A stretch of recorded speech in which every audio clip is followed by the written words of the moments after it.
All right, that's working. We're live. We're finally live. Gonna share this in the group and get going. I hope you guys have been having a good week. If you're joining us for the first time, this is the Graham Ezzy coaching live stream. We do this every Sunday, and you can ask questions, post photos, post videos, comments, and I answer them. I go through all kinds of coaching, and you guys are guiding what the topics are. Everything is centered around this Facebook group, which is Graham Ezzy's Windsurf Coaching Community on Facebook, or groups Ezzy Coaching. If you're not on Facebook, that's also fine. You can just join the YouTube and post in the chat. Hey Dom, hey Ridge, Fabrice, Max, Axel. Nice to see you guys. How's your week been? Have you had sailing? And is it looking windy for the upcoming week? What's the situation? We've had a lot of stuff going on in the group, so I'm excited to go through the stream today. It's been a very busy week. Yeah, I love seeing all this discussion in the group. Before we really dive into things, how's my setup? Can you hear me okay? Can you see everything okay? Is this setup working? Hey John, nice forward. Yeah, so let me know how the setup is. We're gonna wait for some people to show up. Let me know how this sailing's been. Cool, Leon. How was it? How were the conditions? 2 days on the water. That sounds good. Tomas had a freestyle session. All right, cool. Everything's working. Nice. Yeah, for some reason with the streaming, sometimes it works right away, and sometimes I've got to really fiddle with it to get it going, which can be a bit annoying. So if you are just joining us for the first time, this is the Facebook group. They've got a bunch of past live streams that are on YouTube, on my YouTube. There's a coaching directory here. So this is something that the amazing members of the group have put together. And if you go into the About section and then click on the coaching directory, it'll take you there. And so if you have a question, you can check out whether that's already been covered before. Now, there are a million aspects to every move and every topic. So, we're going to keep talking about these things. This is not, it doesn't mean that I'm never going to talk about these subjects again. But, if you want to hear what I've already said about certain topics, you can go into this directory and check it out and see what we've already covered in the coaching. So that's great that this has been put together. Stoked about that. Cool. Axel saying looks windy. Morning, Greg. Or good evening. I guess most of you guys are in Europe, right? Yeah, what else? So I should give a huge shout out to the people who have been donating as well. So we've got just a list of donors. This is the most recent round. So thanks everyone for donating to help support the stream. That's money is going to buy like the camera and the mic and the lights and all the stuff that so like the 360 camera, like stuff that I'm trying to get more material with for the coaching group. So a huge shout out to these guys. If you want to donate, the links are here. I can copy that and put that in the stream. If that's interesting for people. Well, I don't know if that link really works. Hold on.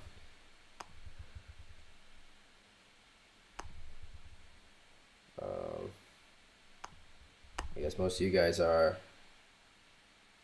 Anyway, I'll do it later. You can just check it out. It's in the group, in the Facebook group. I'll post it somewhere later. I don't want to take too much time about that, but thank you everyone who's donated so far. Helps keep all this going. Yeah, hi Paul. Hey Edwards. Yeah, it's great to see so many new faces in the group. We've had a lot of really good discussion, a lot of topics. I love to see it. You know, I think with the coaching, there's a lot of different angles to this whole thing. Like, on one hand, it's really important, I think, to have good, clear instructions. So like when I say, you know, this is how you do the move, and here's what you need to know about it. But then it's equally as important to hear what's worked for other people. And I'm always fascinated when someone cracks a move with what unlocked it for them. Because a lot of times the key to unlocking the move is different for each person. So yeah, it's great. It's great to see so many faces. Great to see all the discussion. I love it. Hey Adrian, hey Mark. Cool. Well, I think we've got a lot of topics. So without much further ado, I'd like to get into the coaching. As always, if you guys have questions, don't hesitate to ask in the chat. I love to hear from you guys. You know, that's what makes this special, is this connection, this interactivity. Otherwise, you know, I would just be talking to my computer. Hey, Caro. Nice. Good to hear that you've been on the water. For anyone who doesn't know, Caro is one of the German rippers. She's a great windsurfer from Hamburg and has been an active member in our coaching community for a long time. So that's great to see you here. All right, so let's just dive into it. We've got so much to cover. Again, you know, if you guys have questions or comments, post it in the chat. While I scroll back to find the post, the first post after last week's live stream, I'll just give you a little update on my Maui sailing. So we've had some pretty good days. Yesterday was a little bit onshore for Maui, but there were some pretty good sized waves. It was about mast high and very clean on some of them and choppy on others, but just a little bit onshore, which made it just a little bit more difficult than it normally is, but it was still quite fun yesterday, and today looks windy as well. Looks windy and there's still some good waves, so I'm pretty stoked to get back out on the water, trying to get some footage for you guys, and yeah, just having fun. You know, we're all focused on learning and getting better and having more fun with our windsurfing, right? Which is why we're in this community. So I should talk a little bit what I'm working on. I've been working a lot on setting up my gear, making sure my gear is tuned right. I've got this new board that I'm absolutely loving. I think it's the best board I've ever had, shaped by Fabian Vollenweider from Taboo. It's a custom for me, made for Hokipa, asymmetric. Yeah, and I'm just absolutely loving it. But it takes a little while to get the fin set up, get everything set up. So I'm working on that. Gear is so important. It's so important to have your gear tuned correctly. And then one of the main things I'm working on is just flow, speed and flow. So making sure that I'm flowing with the wave and connecting everything that I'm doing on the wave. Yeah, so that's kind of what I'm working on. And let's get into it. So we've got this question from Mateo about the push loop. So I'll play the video. Let me just quickly turn off the sound here. Let's make this a bit bigger. If that doesn't screw us up, it might screw us up if I make this bigger. Okay. All right, so Edwards asked, are there K4 fins for single fin boards? Yes, there are. There are K4 fins for single fin boards.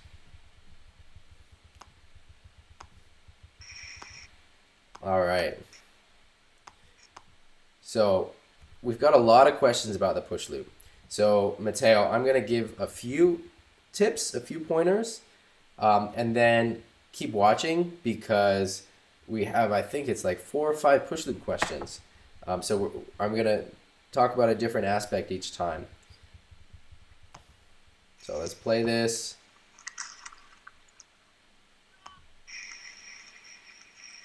All right, so pretty close.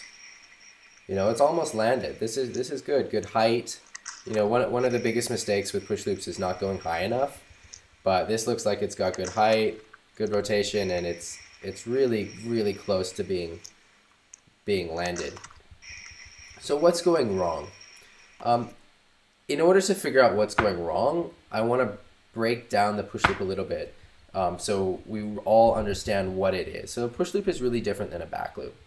A back loop, you go up, and then you sail down the other way. It's not a flip at all. It's really not even a spin. You know, a back loop, you just kind of sail up, and then you sail down, and you land the other way, going like basically a 180 from the direction that you went up. A push loop is more like a back flip. And so with the back loop, because it's like this sailing motion, almost like you're kind of like you're carving in the air, or not really carving, but sailing in the air. It feels like you're sailing in the air. You have a lot of control in your sail through the whole rotation of the back loop. You've got power in your sail through the whole rotation of the back loop. That's not the case with the push loop, because the push loop is more of a flip. There's a moment where the sail is powered, a moment where the sail is not powered, when you get on top of it, and then a moment where the sail is backwinding you, and then where you're upwind again. All right, so let's go through this video. Tamaz is saying that it's lagging a bit. Is anyone else having that issue? I could try to increase my bit rate.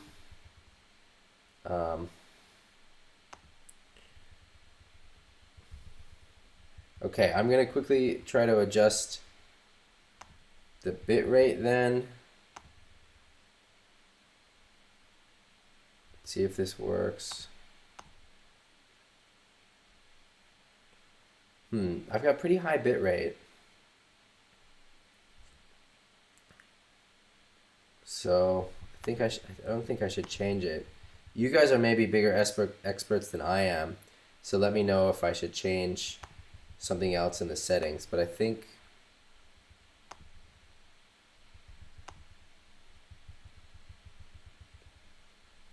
that this is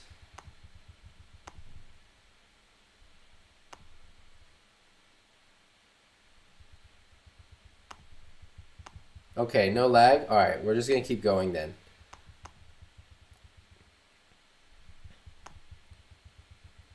Tristan, it's always good to work on theory. If you can't get on the water, I really recommend watching videos. You know, hey Dan, I had a period, I've had lots of periods where I've been injured and come back from the injury at a higher level than when I was injured. And I attribute that to paying so much attention to windsurfing during that time when I was off the water. So watching videos, going down to the beach and watching. Like there was a time where I broke my leg when I was 16, and I still went every single day to the beach for like 2 hours just to watch, just to get my mind around it. And that really helped so that I was improving even though I wasn't on the water. And so you can do that also if there's no wind, just by watching videos and really thinking about windsurfing. You know, it's so mental.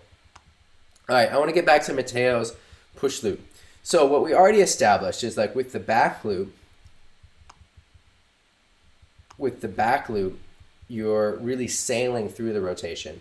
With the push loop, because it's more of a flip, you've got power in your sail initially, then you've got no power on the sail, and then the sail is backwinded, and then you've got power again in the sail. So you're going through all these different kinds of wind on the sail. Whereas in the back loop, you've got it, you know, just always in the sail. You're sailing around in the rotation. And so what that means for me, and then I think this is something that really helps my mind wrap around the move, with the push loop, your body is more disconnected from the gear. So you don't have the same feeling that you and the gear are one unit that are traveling locked together through space. Instead, it's like your body's kind of doing a flip, and you're bringing the gear around with you. And so sometimes you're rotating before the gear and then moving the gear under you and in front of you. So I think mentally that's going to be one of the biggest things to unlock this move, Mateo, because what I see here is throughout the entire rotation, you've got the same orientation to the gear through the whole move. And let me see if I've got a video I can pull up.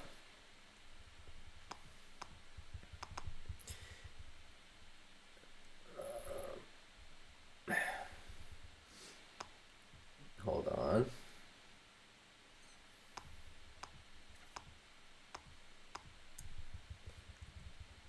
So I know I've got some push loops somewhere in here. Hold on, let me just try and find this. So like the way that I really think of it is that you're flipping over the mast, and then you're really pushing the sail in front of you. Okay, so here's an example. I've got a few examples that we can go through. So you can see I'm really flipping, and then watch what happens with the orientation of the sail to my body. I'm really pulling it under me and pushing it in front of me. Right? Is that clear? So the feeling that I have in my body when I'm doing this is like I'm trying to flip over the mast and at the same time pull the mast or flip around the mast and using my front hand here to pull this front hand in front of me. So here, I'm bringing it under my body and then in front of me. And that's what gets the backwind, which then lifts you upright and puts you in a very neutral position. So if you see here, I'm getting backwinded on the sail. And so even though I'm not very high, I'm getting a bit of lift. I'm getting a bit more hang time that allows me to just land really smooth.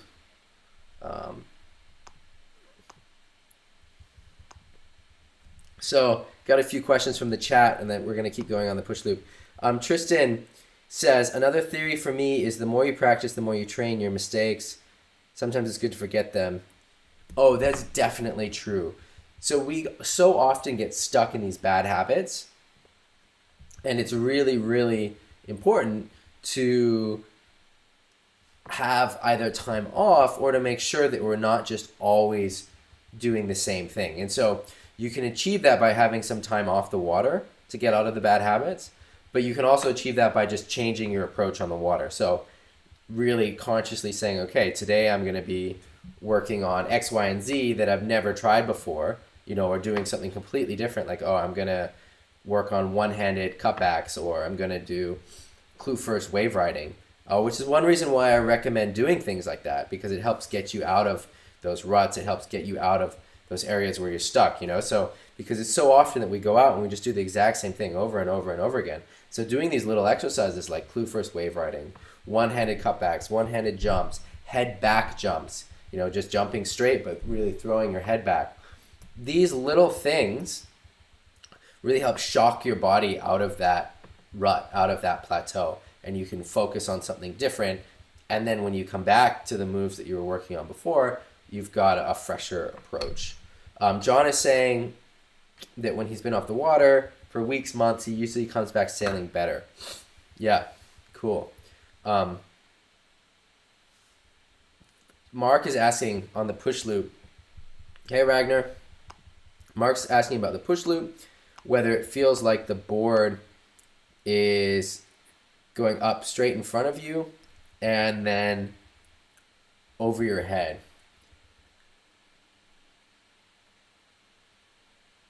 Yes and no. So with the push loop, I would say that the feeling is most like here's another one I can go through. It's more like you're throwing everything up into the wind, and then you're rotating around the mast. Like I'm much more aware of the orientation to the mast than to the board. So yes, there is stuff happening with the board, but a lot of times you're not really aware of it. It's more like the board is kind of just there along for the ride. And that's one of the reasons why the push loop tabletops work, where you're just kind of, you're not really tweaking it. It's more like you're just kind of leaving the board there and not really taking it with you on the rotation. So here, let's watch one more, and then we can talk about a few different aspects to this maneuver. So again, here I'm just sailing like right up into the wind, and then here's the moment where I'm trying to flip, and it feels kind of like a backflip. Like I think doing backflips on a trampoline is a great way to train push loops to get your body used to that flipping sensation. But what I'm trying to do here is, so like I'm in this position, I'm trying to get flipped like around the mast. It's very similar to like a reverse cheese roll or something. And so to do that, you're going to see in a second that I really pull with this front hand, and at the same time I'm really flipping with my body, and it's a little bit less of a flip where the feet are going exactly over the head. It's a bit more of like a corked flip.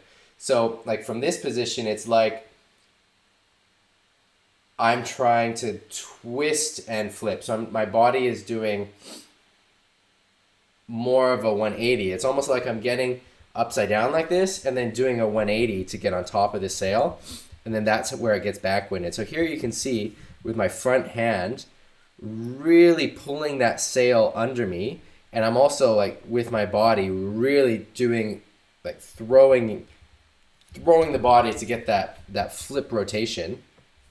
You can see I'm really pushing with my head and my back and pulling. At the same time, I'm pulling with my front hand to bring that sail under me. And so for me, in my head, it's really a feeling of like, I've got to get this sail under me and then push the sail forward, which then you see here. So then bringing the sail forward. And so that pushing the sail forward is the sheeting out. And so I think it's more useful to think about pushing the sail forward rather than sheeting out, because pushing the sail forward includes sheeting out. If you're pushing the sail forward, you're also going to be sheeting out. But there's ways of sheeting out where the sail's back behind you here, where you're not getting the same amount of backwinding.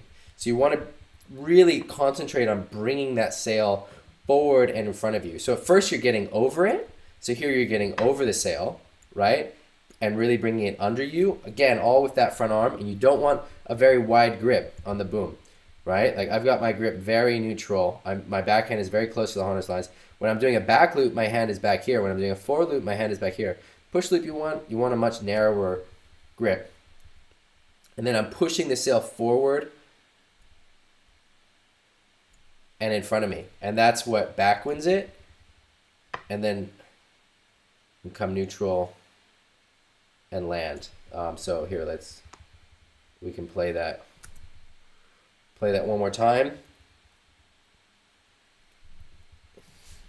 And so one of the keys here in relation to Mateo's loop that we just watched is that my orientation to the rig is really changing through this rotation. You know, here the sail's right in front of me, here the sail's a little bit behind me, here I pull it underneath me and push it forward again,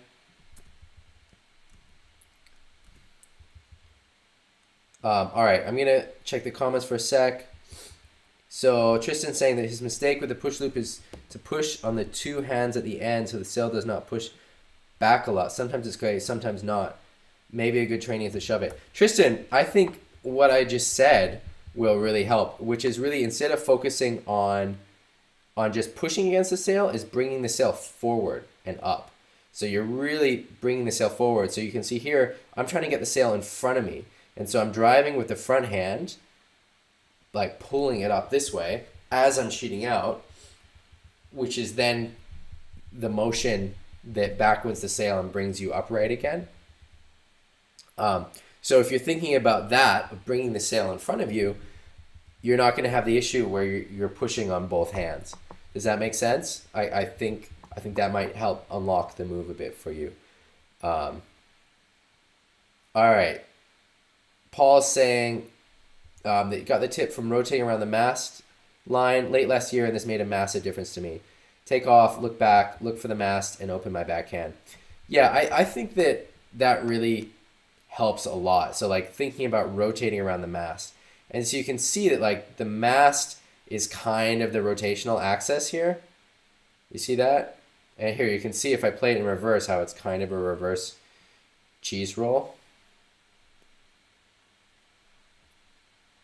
Right?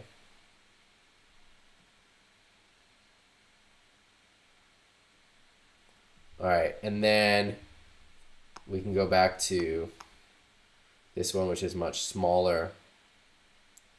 You can see again that rotation around the mast.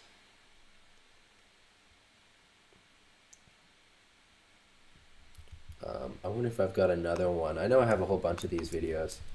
Let me see if I've got one here.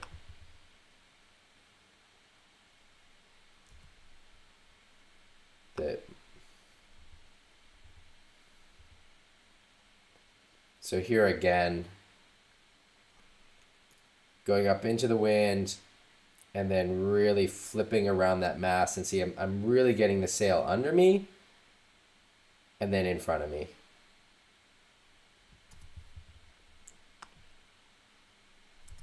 Here's a much older one from me,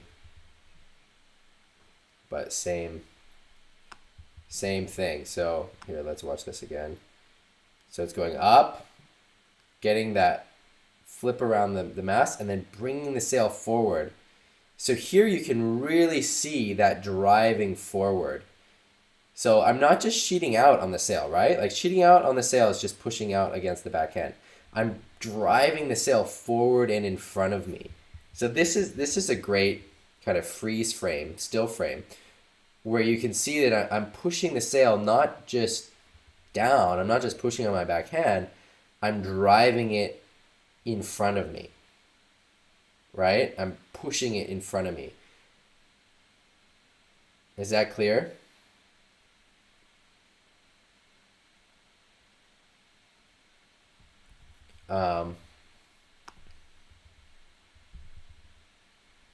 Here's another one here. I can open this up.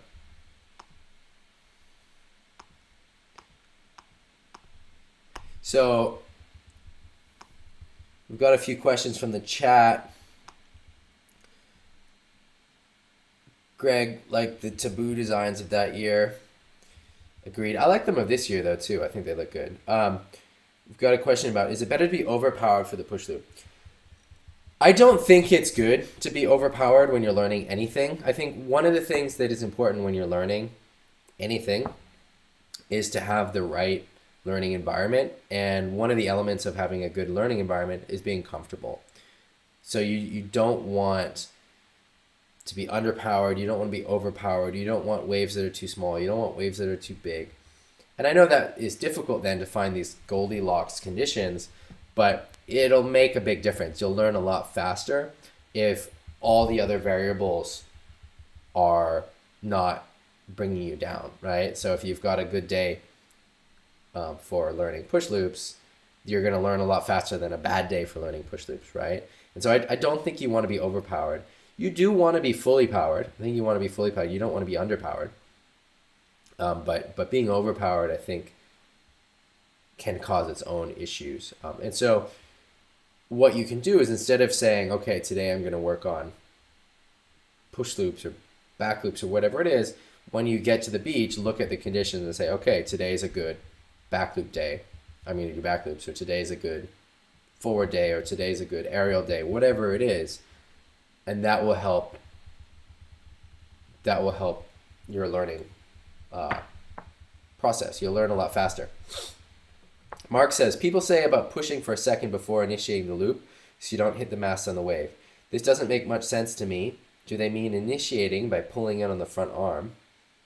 I've never heard that, Mark, but what they could mean is you just want to wait for a second to make sure you get enough air time before you start rotating. So like on these, I'm rotating pretty soon off the ramp, but you can see I'm just sailing up a little bit before I start flipping.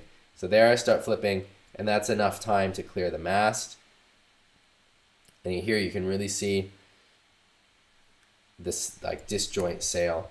So I would say have a little pause before you start flipping, which will help the mast clear. But so like here's just a tiny little pause. So just to get a little bit of height before you start initiating. But I haven't heard that about pushing or pulling on the front arm before rotating, which maybe I'm just not understanding it. Yeah, I pause. I don't throw my head back right off the ram. I pause for just a second just to get enough height. And you can pause for more than a second too if you want more height, if you've got more ramps. So like you can see here, I'm focusing on getting a bit of air and then throwing it over. On this one, the ramp's not very big, but I'm still, I start rotating or throwing my head here rather than here. Like if I'm throwing it here right off the ramp, then I'm probably going to hit my mast. So I focus on sailing just up a little bit into the wind before throwing that rotation, and that's what gives the height. And you don't need much height, but that gives some height to get the rotation complete without hitting the mast. Because, right, like if I threw right now, I would hit my mast. So instead I'm looking up, I'm going up, and I start throwing here. So it's not a very long pause, but it's a little bit of pause to get that height. Does that make sense? Kara's saying that she ended up crashing on the boom. Crashing on the boom can happen, especially in the beginning while you're figuring out the backwinding.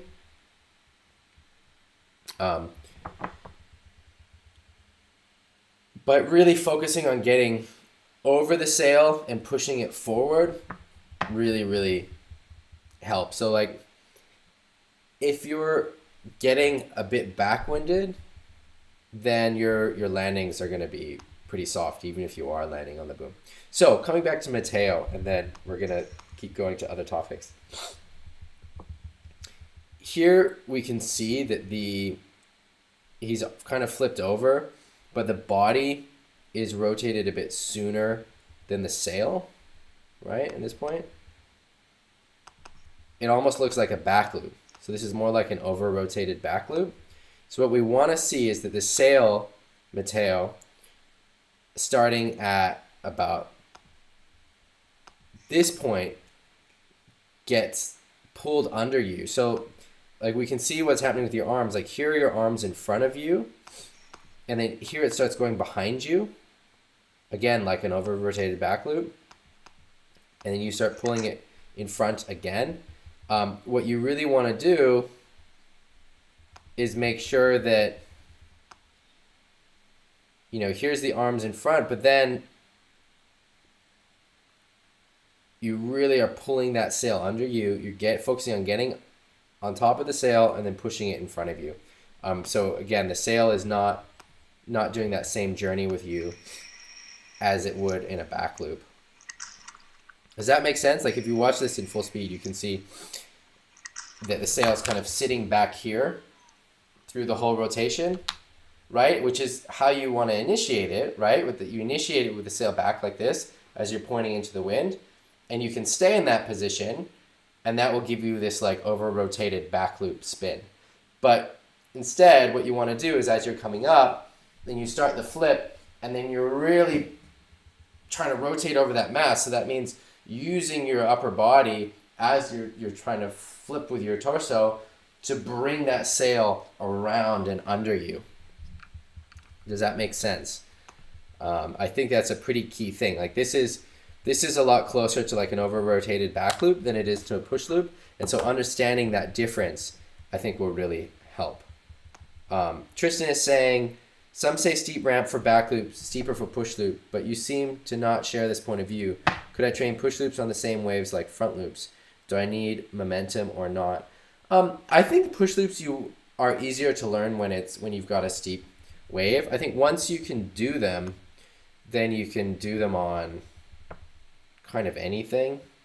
I think they're like a lot less picky than a back loop, so you can do them off of a steep ramp. This one has a bit less steep.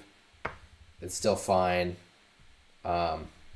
It's not as special as a back loop is for wanting the right ramp. Could you do off the same ramp as for a front loop? I would say that there's more options for front loop ramps. Like you could do front loops basically off anything. And like some of those waves are not going to have enough steepness to go into the push loop. You want to have a bit of steepness to help you get into the rotation. All right.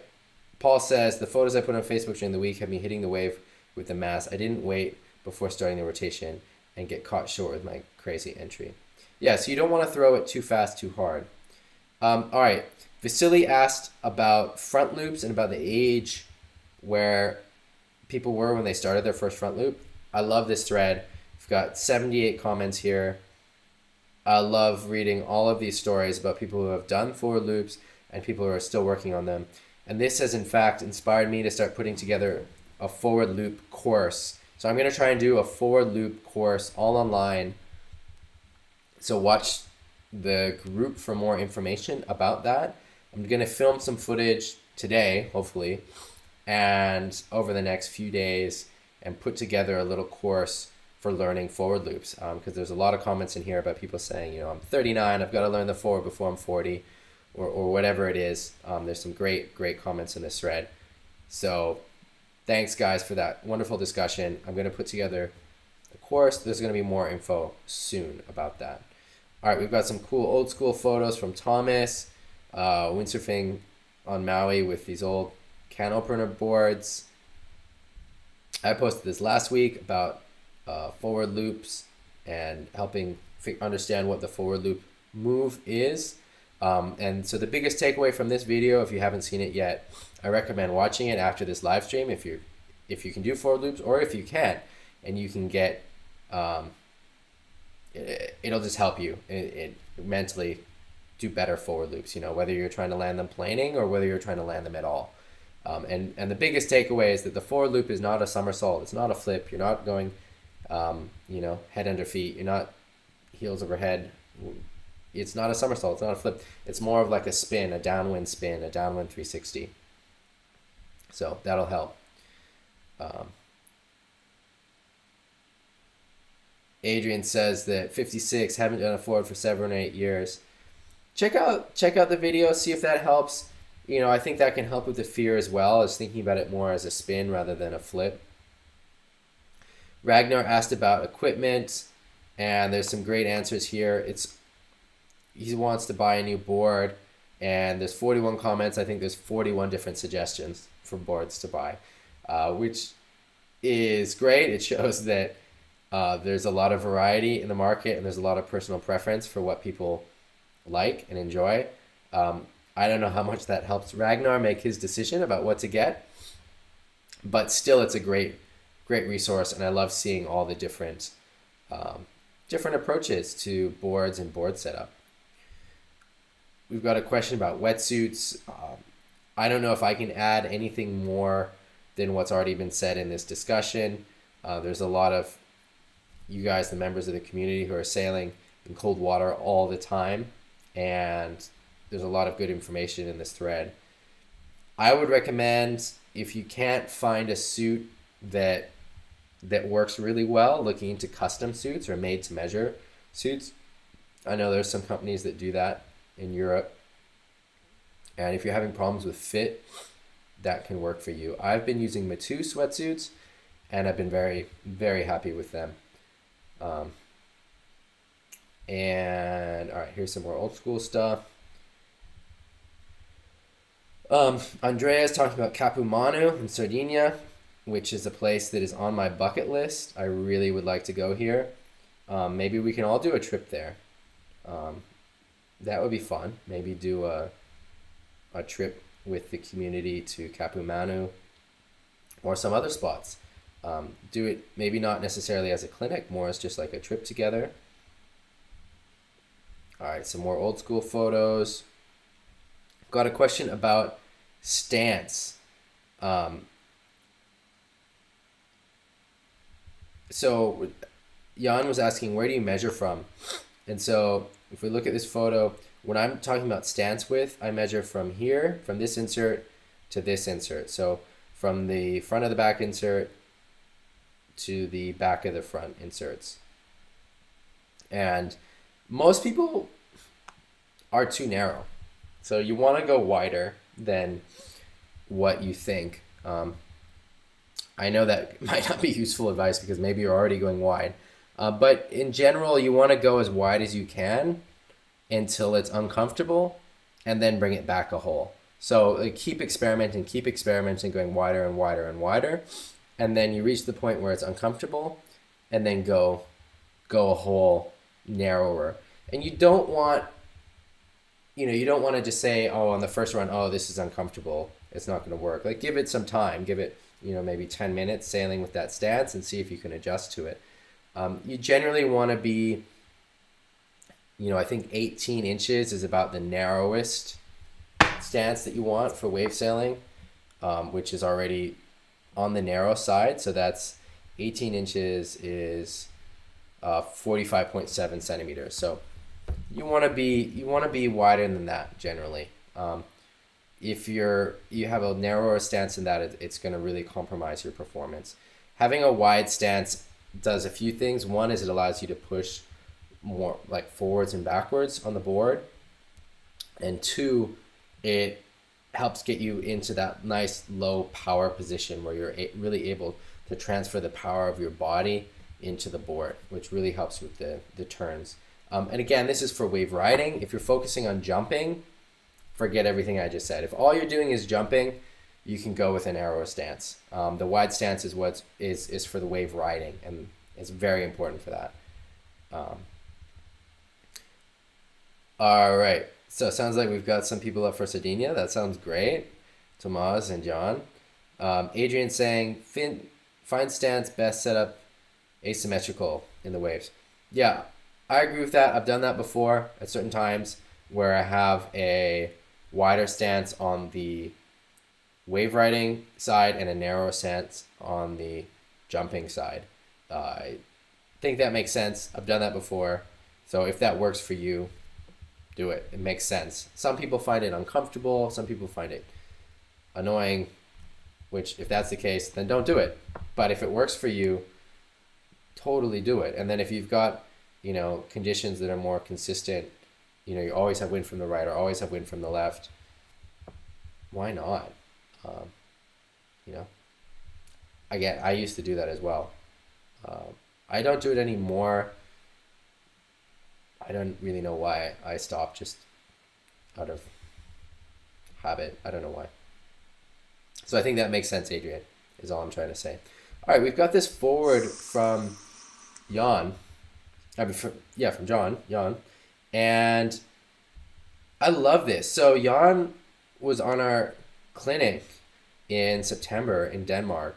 And so I saw some of his forwards at that time, and he was getting into the rotation, and he was doing them, he was landing them, but they were not as beautiful and clean as this. This is, oops, I clicked on the wrong thing. Sorry. This is a wonderful forward. All right, let's go back to that. Sorry, guys. All right, so this is a wonderful forward. I really, really love this rotation that we've got here. There's a bit of self-coaching and some other comments from people that actually I think, John, I think you need to ignore. I don't think you need to go more downwind. You're approaching the wave, kind of at the last second, but pretty downwind. That's a very downwind angle. I don't think you need to stall it more. You're not getting enough height to stall it more. You're landing on your, on your board. There's not a lot of room to spare there. I wouldn't stall it more. What you need to do is try to get more speed. And more speed will help to get more height, and it also gives you more control in the rotation. So the faster you're going, the less pull there is in your sail because you're going faster relative to the wind. And so it can allow you to have more control as well in the rotation.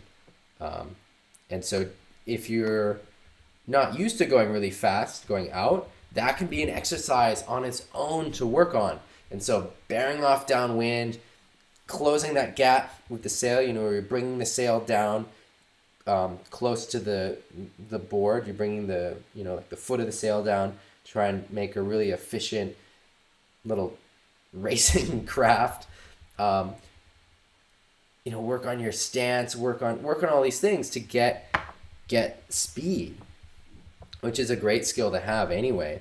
If you are not comfortable with going fast, the only way to get comfortable with it is to practice it. And so you can practice it in conditions where, there are no consequences, where there's no waves, maybe on more like flat water days, and just really focus on blasting and see how fast you can really go. And then you can incorporate that in other sessions as well, and think, okay, I've got to just go out as fast as I can. Pretend you're racing. Pretend you're trying to get a speed record or something, and really just work on that speed. And having that speed, like I said, will do two things. One, it will help you go a bit higher, and two, it will actually make the rotation easier. It will make it feel more effortless. And then the other thing you need to do, so speed is number one, and that's something that you can practice separate from the forwards, where you're just practicing trying to go as fast as you can. And then the head. So this is the biggest thing, and this is one of the biggest mistakes that people make, or the biggest areas that people need to work on, is you can do so much with the head. If your head is looking here versus looking here in the forward loop, it will make a huge difference in your rotation. And if your head is just going like this and then it looks forward again, versus if it's looking back through the whole rotation, it's also going to make a big difference. So, like John, it looks like initially there's like a look back, but here you're looking forward. There you're starting to look back. There you're looking back. So you can look back from the point where you're taking off, where you're initiating the jump. So from here, your head, like here is kind of looking at your hands. It can be looking over that rear shoulder, and that will give you more control. It'll give you a faster rotation, a faster and more controlled rotation. Like all positive. It's not like you're going faster and you've got less control, or it's scarier. It's like you can see more where you're going. Like this is a great example with respect to the last video I did, where I was pointing out that the forward loop is a spin. It's a 360 rather than a flip. Like you can see, like you're rotating in this direction, and so by not looking back, you're not looking in the direction that you're going. So you're going this way, right? So your body then, if you're looking over here, that's the direction that then the rig ends up going. I hope that makes sense. But John, beautiful forward loop. I'm impressed. Huge improvement since September. I really love to see this. It's a beautiful rotation. You're getting a nice, flat, controlled spin. You're landing clean. It's great. Yeah, just keep doing this. You don't have to worry too much about other stuff. These are small things. This is a great rotation.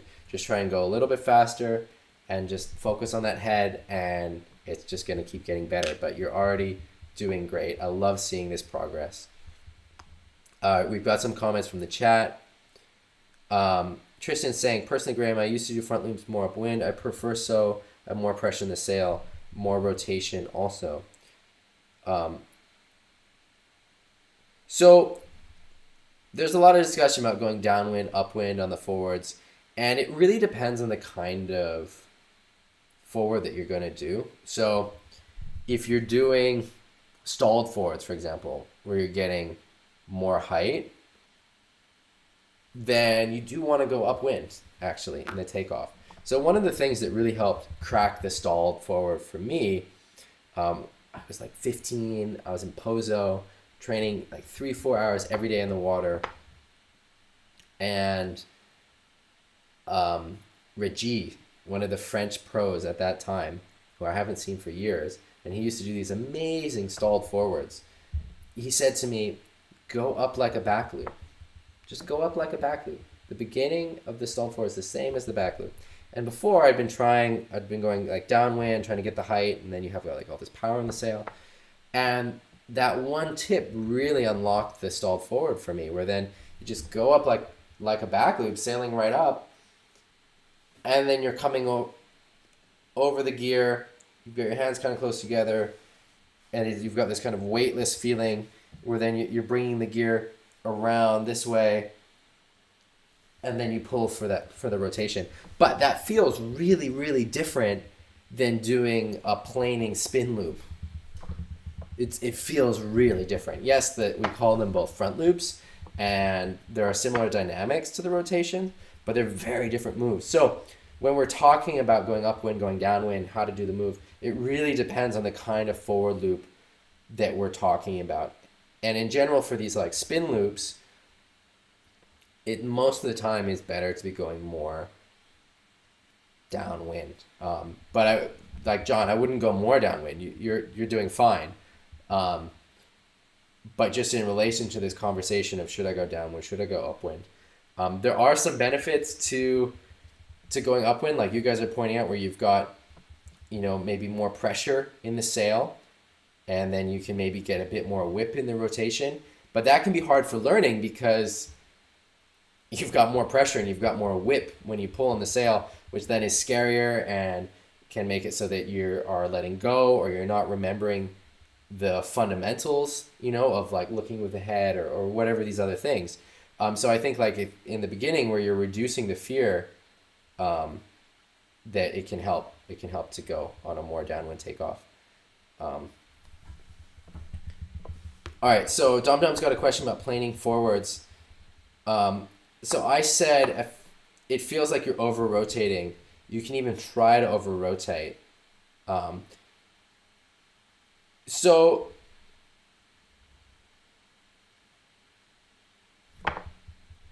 let me try and find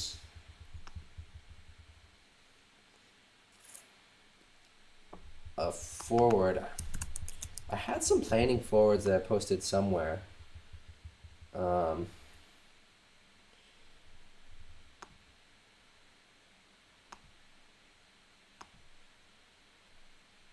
So what I mean by that, let's see. I don't know if this one is planing.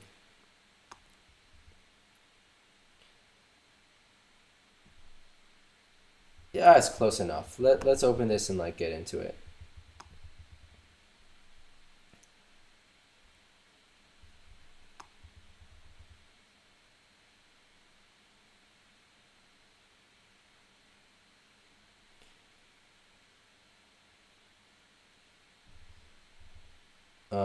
All right, so What I mean by that, dum-dum, is that I'm using this as an example, and then I can answer more specific questions as well, because I think this is a pretty important concept if you're trying to do planing forwards. Is that, like, in this rotation, I'm finished with the rotation here. Like, I could sheet out here and land, and it would be a fine forward loop. Like, if we go back to John's, right? Like, the point he's landing is this point. But instead of landing there, I'm still sheeting in, I'm still looking down, and I'm pulling pushing the board even more downwind. So like, it's a little bit more, maybe not completely, but it's a little bit more than like a full 360. So like a full 360 is like there, and then I'm driving it just that little bit more. And the feeling when you're doing this is even more extreme. So like, if normally you would sheet out like here, like normally if you're not trying to land a planing one, you're just trying to land on your tail, you're gonna start sheeting out about here, right? And then that allows you to like land really nice and soft, and you're on your tail. But by really sheeting in and like staying with the rotation, that gives you the extra speed, momentum, power going downwind to then land on the board and land planing. And so in the beginning, when you start doing them, the planing forwards, they do feel a bit scary, like you're over rotating, because there's like an extra quarter part of the rotation that you're not used to doing if you're not landing them planing already. And it's kind of similar. Like, you can see sometimes when people are trying to do doubles and they don't have enough height or whatever to do that second rotation, they can still land from one forward and land planing. And so it's about getting like that extra quarter, that last quarter fully rotated, rather than starting to sheet out and prepare for the landing like here, right? So it's still sheeting in. Does that make sense? Does that answer the question enough, Dum? Like, what you can try to do when you're trying to do the planing forward is just really keep sheeting in, just keep sheeting in through that rotation. Don't go too high. Like, don't go 4 meters and do this. Like, do this on a normal, whatever, 2 meter jump.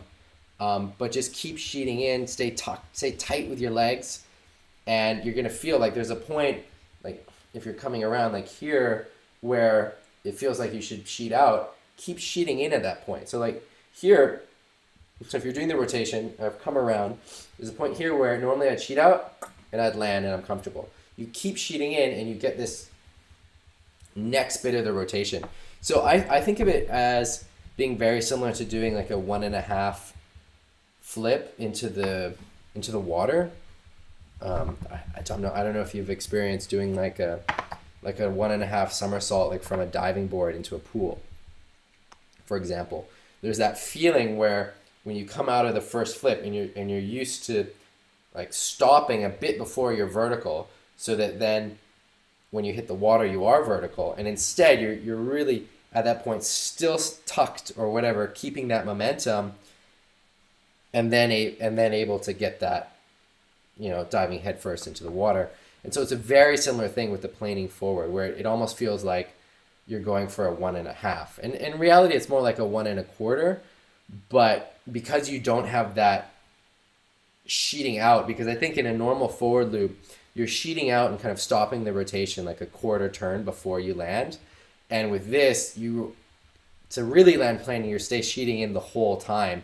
And so you're rotating a quarter more and you're sheeting in the quarter before. So it's almost like 1/2 like 1/2 more in the rotation is kind of the feeling. And so you just are really still sheeted in, still pulling in to get the board. So instead of stopping the rotation with the board here, like kind of with the nose pointing up, you're carrying it so the nose is pointing down. You want to stay tucked up with your legs. And yeah, give it a try. Don't give it a try too high.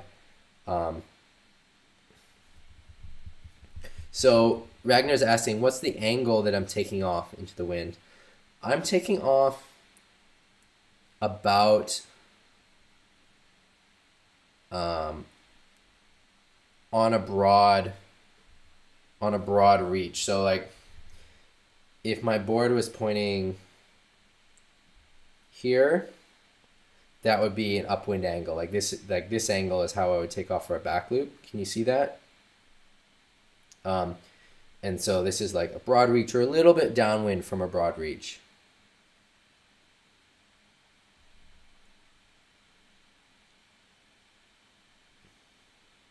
Interesting, Tristan, that you tried doubles, didn't land them, but then it helped your single rotation forwards. I think that makes sense a lot. I think it really makes sense that improved your singles. And so Dom, you don't have to go for doubles, but just having that in mind will then help you get the stalled forward. So thinking that it really is this like extra half rotation, which is maybe the best way to think. Like, what is a planing forward? A planing forward is where you're holding the rotation longer. You're holding the rotation for 1/2 of the time longer. So it's not like you're doing the same thing and then just somehow landing planing. You're actually doing more of a rotation. Hi, Mateo. Mateo, we talked about, I think that was your push loop, right? You posted. So we've already talked about that. So you might want to check that back in the video, in this live stream when we're done. But we're going to talk more about push loops later because we've got a lot of questions about push loops as well. And so there's some recurring themes. In fact, the next post is about push loops. So here's another one. Yeah, Dom, you don't have to do doubles. But the point is just that in order to do the planing forward, it's a lot of extra rotation. And it feels like a lot, even if you're just doing a quarter more rather than a half more, it feels like crazy for your mind at first that you're really rotating that much more. But that's how you land planing. And because then rather than kind of landing on your back like this, you're coming over and you're landing on top of the gear, on top of the board. And you're staying sheeted in to keep that speed, keep that power going. So it's really about just like cranking in on the backhand a lot longer, and keeping that rotation going longer. So I want you to try that. I want to see some videos, some planing forwards. Pierre Francesco's got a great question as well. Tristan, what was lacking in the doubles? All right, Dom, I'm glad you got a plan. All right, let's get back to the push loops. We got a lot of questions about push loops, and we got a lot of other topics to go through. So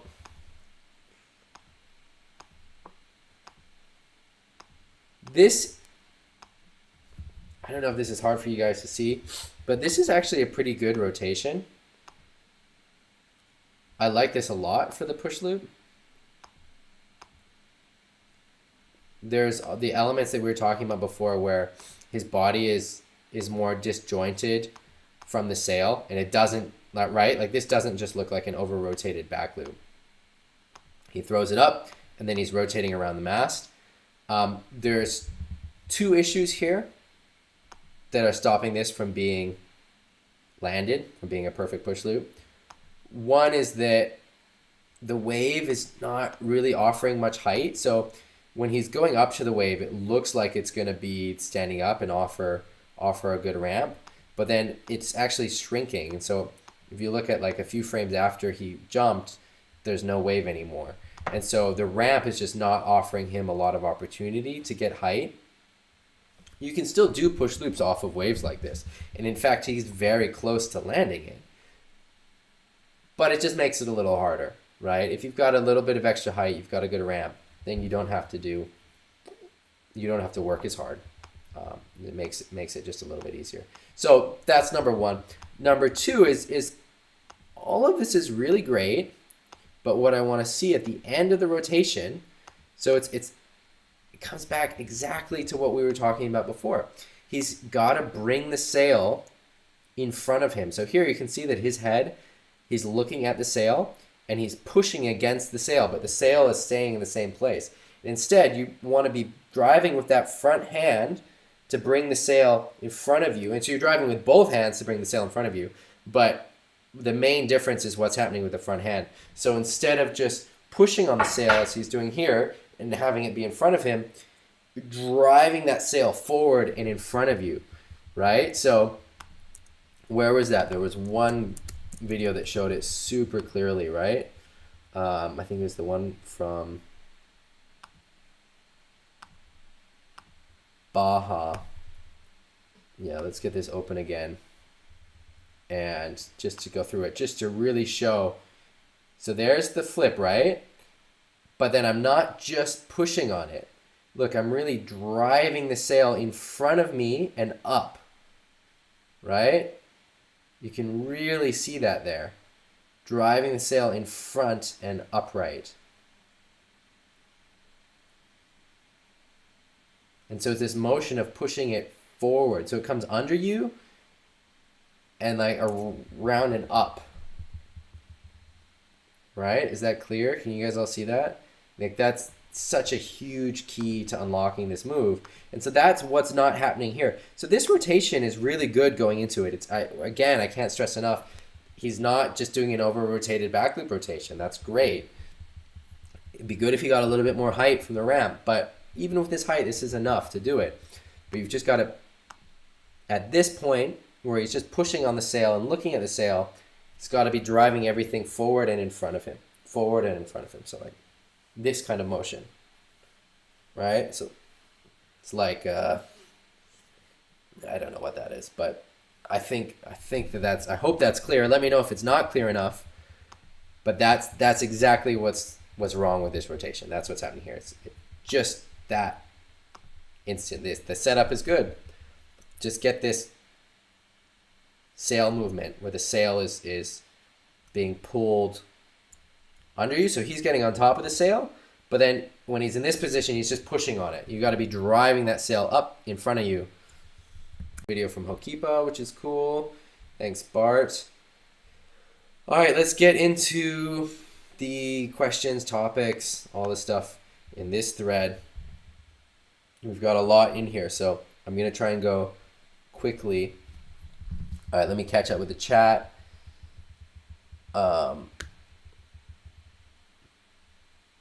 Yeah, doubles are definitely exciting to try. If you've got a good single forward, like the trick to a good double is a good single. So if you can do good singles, like good planning singles, you're not that far away from going for doubles. It's a pretty cool feeling, like that feeling where you come out of that first rotation and you just keep going.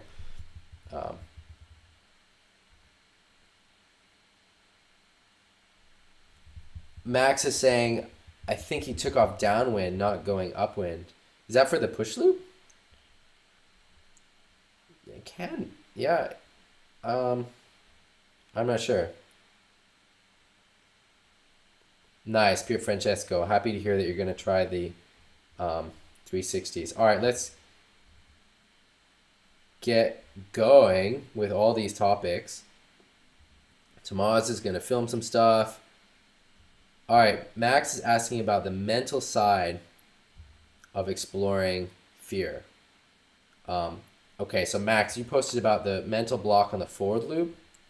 So I'm going to be posting a video. This is something we talk about in this thread here about the catapult method for learning the forwards. I hope to film this today because this is, I think, the best method for getting over the fear of doing forwards. I think every move, everything has its own own parts of it that are scary, and so there's different ways to get through that fear. So like the catapult method for the forwards, I think helps a lot. For the push loops, I think that doing backflips on a trampoline helps a lot because you're just like used to doing the rotation. To work up to doing backflips on a trampoline, there's a lot of different steps to that. Like you can find videos on YouTube. I've got a method that I have for teaching people how to do a backflip on the trampoline, which starts basically just doing backdrops. So you jump, land on your back, and go up again. Right, you're bouncing. So you're used to getting that leaning back feeling, and then you do that, but then you bring your legs from straight to bent, and just as you're bouncing up again from landing on your back, you're bringing your feet up, and you're trying to do just a little back somersault, super little. It feels really easy. It just feels like a little back roll on the trampoline, and you just do that 100 times, and it really gets you used to doing that motion, that rotation, and then you can go for it actually jumping. And you can do it a little bit sideways if you want at first. It can help to get over the fear. But anyway, the point is that there are different methods for these different moves for getting over the fear. Then you also have like this kind of general fear. And it's something that I've noticed a lot recently as well. Like I'm filming with this camera, this 360 camera, to get footage for you guys, and I've got it attached to a helmet. And I find that when I'm getting worked with that thing and my neck is being like pulled around because I've got a helmet with like a camera sticking out the top, I'm a lot more scared, and I make bad decisions. I let go of the gear when normally I never would, because I start to panic a bit because my head is being moved in a weird way and I'm just not used to it. And so the point I'm trying to make is that you want to get comfortable for the conditions that you're going to be surfing in. So, if you have fear about, losing your gear and having to swim after it or something, get some practice in swimming in a wetsuit. And that, I don't know how easy that is to do. Maybe you could do that before or after your session, where you just kind of leave your gear on the beach and just swim a little bit, just to get a feeling of swimming in it, and just so you're working on that comfort. Another thing with fear, or this is actually more just a practical thing, but it also helps with the fear, is like sometimes there might be a moment where if you are sailing with a helmet, that maybe it is a time to ditch the helmet. So I was thinking about Ragnar had an experience where he lost his gear, and he had to be rescued. It was a pretty crazy experience of very strong winds and getting stuck out in currents and in the ocean. And luckily he was rescued, but it was a pretty difficult experience. And one of the things he mentioned is that he had quite a hard time swimming with the helmet and harness and vest and everything. And I really noticed that now that I've been sailing with a helmet with this camera sticking up. And I was thinking, if I got really into serious trouble, I would just have to ditch this thing because it makes swimming so hard. And so maybe there's moments where if you're wearing a helmet and you're having to swim, then the helmet is maybe not protecting you anymore and it's holding you back. But anyway, to bring this conversation back to the fear, I think what's really important is that you work on these little aspects. So, swimming, getting the time in swimming, going to a pool to train your swimming, and then going with a wetsuit in the ocean, swimming, just so you're comfortable with it, really will help with that fear. Having good technique also really helps. Like, if you have the technique so you're able to get worked and not get tumbled around, that also helps give you more confidence so you're not scared. The technique, which we've talked about before, is you really always want the tip of your mast pointing into the whitewater, and you want to be kind of on top of the sail. And then you're not being flipped around. If the mast is sideways to the whitewater, like parallel with the whitewater, your rig's going to get jumbled around.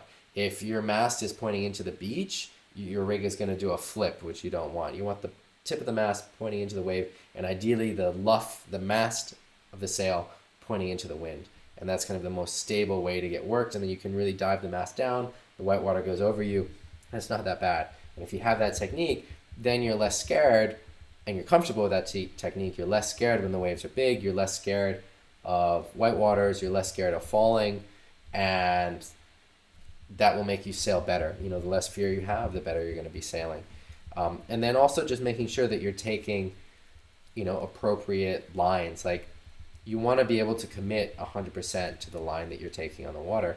And if you're not, then you need to take a less aggressive line, which is fine. There's no shame in that. No matter what you're doing, you want to be able to commit to it 100%. So if that means hitting the lip on a wave that's 1 meter high, but not doing any turns at all on a wave that's 4 meter high, that's fine. We work up to it. All right, I hope that is an adequate answer to this question.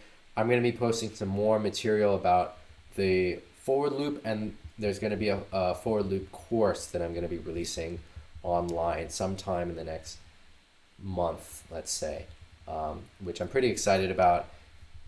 At the moment, the challenges of designing the course are making it so that it's informative but also interactive, so that there's the instruction but also a good interactive element. So I'm not just uploading videos and you just follow the videos, but rather there's a process and feedback throughout the whole course.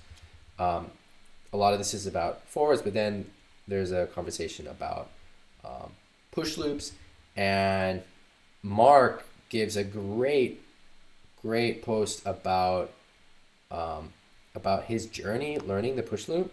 And so he wrote this whole long thing about what helped him get through the learning process of the forward loop, and he also posted it on his blog here. So you can find this in this thread. If you're trying to learn push loops, I really recommend reading this. This is great. Also, I didn't realize that the conditions were so good in Taiwan. It makes me want to go to Taiwan for a wave sailing trip. But this is I love this. This is a great account of learning the push loop. And so if you're also trying to learn the push loop, this will probably be useful. So check it out. All right, Vic had a question about sails, which I think we answered. Jorge had a question about harness lines. And I think this is good to go over a little bit. You don't want harness lines that swing. So some harness lines are really, really swingy on the boom, and some are more solid. You want the more solid ones, because the swinging ones you can hook into accidentally or unhook accidentally, or have a difficult time unhooking from. They just create all kinds of problems. So you want harness lines that are more fixed, more solid. I recommend the Dakine ones. That's what I'm using, but that will help you if you're having issues with having problems unhooking or hooking in accidentally. Ragnar just points out that the harness and helmet really hinder the swimming. Definitely true. All right, Dom posts this forward loop, and this is a beautiful stalled forward. I love it. Great stalled forward. Dom, I love it. This is really solid. You can take this exact same technique and just go higher. Beautiful technique. I love the tucked up legs, getting that sail across the body. Looks great. All you need to do is go a little bit higher, or do whatever you want, but you can take the same technique and go higher with it. If you want to start doing the planing forwards, it's a bit of a different technique, and we already went over that earlier in the live stream. But I love seeing this. This is cool. This is, I think, a much bigger improvement as well from the other forwards that we were coaching last year. All right. So, this is great. Celebrate this. And then Mario asked about Jaws. Saw a photo of me at Jaws and asked about wiping out there.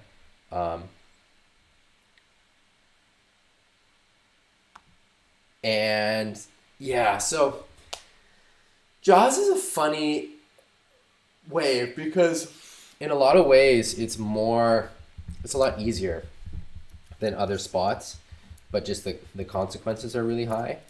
So most places around the world, when you've got really big waves, really big surf, the ocean is going crazy. You've got current, you've got waves, white water everywhere. It's survival at sea when you have 20-meter waves somewhere. But at Jaws, that's not the case. You can have 20-meter waves or bigger, 60, 70-foot waves. And you've got this perfect wave coming in. You've got channels on either side. The ocean is relatively calm all around. And that's what makes it so special. I think it makes it the best big wave spot in the world because you can really focus on riding the waves rather than just surviving. It's not survival at sea. You can focus on riding the waves. And so there's a lot of fear then that isn't there that you might have in other spots. Like I've sailed some other big wave spots around the world, and there's so many things that are going through your head because you're like, oh God, there's so much current, there's so many waves, there's so much white water. I don't want to go in too far because I'm going to get stuck and it's going to be bad, whatever. That's just not the case at Jaws. You've got this massive channel. You've got a lot of areas where there's no waves breaking. The ocean is calm. So you can really focus on riding the wave. And then once you're on the wave, you're looking towards the channel. And so you're looking at the shoulder of the wave. And so you've got this like massive barrel that's thundering behind you, but you're not looking at it. You can hear it, but you're not looking at it. So that also helps with the fear. So it's not as scary as it could be. I think also though, the consequences are pretty high. You don't really want to wipe out there. I've had a few wipeouts at Jaws and destroyed gear there. I've been lucky not to have hurt myself or had any bad wipeouts where I felt like I'm at risk. But it definitely can happen. And so I think your awareness is a lot higher. So like it's relatively easy to set up there compared to other big wave spots. But the consequences are pretty high. And so you've got to be very focused about where you're setting up, where you're dropping in, and then just enjoying the sensation. So everything is so amplified there. Things are so much bigger, so much faster, so much more exciting. So like even just dropping down the wave is an adrenaline rush. And so just enjoying that and not trying to push too much on anything else. If you can just get a nice drop in and a nice cutback, that's already a success. So one way to deal with the fear is kind of dialing back the expectation. So it's not about doing tricks or aerials or whatever, even though I do like doing aerials there sometimes. But that's also a way to deal with the fear, is like making the line on the wave something easier to commit to. And that at Jaws might just be a drop-in, might just be a drop-in and then speed sailing to the channel, which is fine. But then by choosing that line kind of as you're setting up, it's something that you can commit to and that you're not scared of, right? Whereas if I think, oh, I'm going to set up, I'm going to try and hit the lip on this, and I'm going to be scared and I'm dealing with that fear, and that fear is going to hinder my performance. So that's a little bit of what's going through my head at Jaws. All right, Olivier asks, getting into the cheese roll after an injury. So, yeah, it can be hard coming back from an injury. I'd like to know a little bit more, Olivier, whether you were injured doing a cheese roll. I think of the cheese rolls as being a safer rotation compared to other rotations in windsurfing. But if you were injured during the cheese roll, that's definitely possible. How do you get back into it? I'd like to hear more from you about how the injury happened, and then what happened since then. And there can be mental blocks for sure that we've got to deal with, and there's some things you can do for any mental block, which I'll go over in a second, and then otherwise it can be really specific to you, like specifically for cheese rolls and what you need to do. But in general, if you're trying to overcome a mental block, you want to make sure that all the other variables are taken care of. So We want to be sailing in conditions, or going for the move in conditions where you're not overpowered, you're not underpowered, where you're perfectly powered, where the waves are not too big, not too small, where you really feel comfortable, you're getting enough height, but you're not going too high. And so taking on all those other variables, and then going for it again, and that you can really try to break it down. Maybe you can try to learn the cheese roll in a different way. So like in respect to this question, I think it's something that you need a more specific answer to than just getting over fear after an injury. You can try hypnosis as well. I know other people who have done that, working with a therapist to kind of help break through that fear.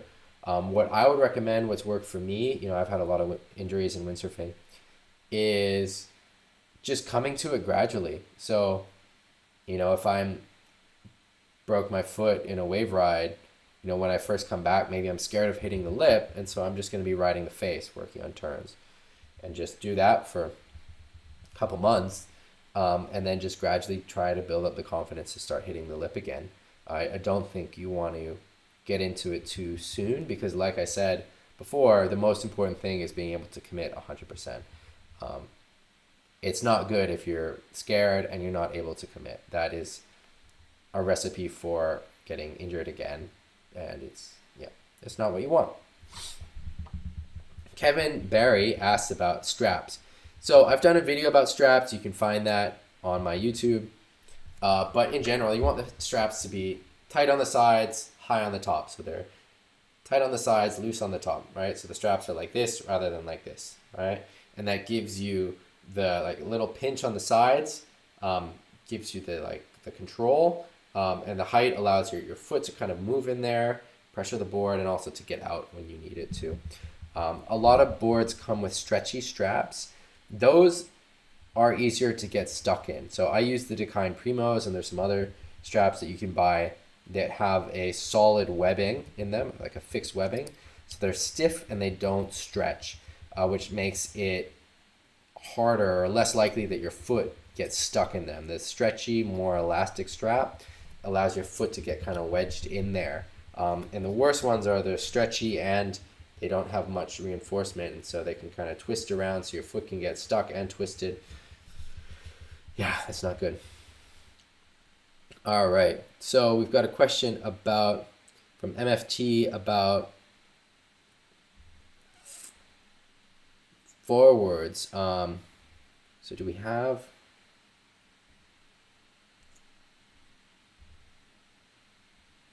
All right, so I think I've already given some. So we've got a lot of forwards posted here, which these are nice forwards to improve the rotation.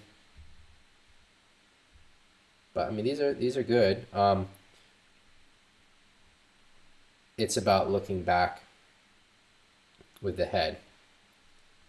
A lot of times, like in the rotation, you can see that he's looking, at his feet, and you just really want to get that head over the shoulder. It makes such a big difference in the forwards. All right, I hope that works. I want to see video of forwards where your head is really looking back, and we can celebrate that and move on to whatever move is next. All right.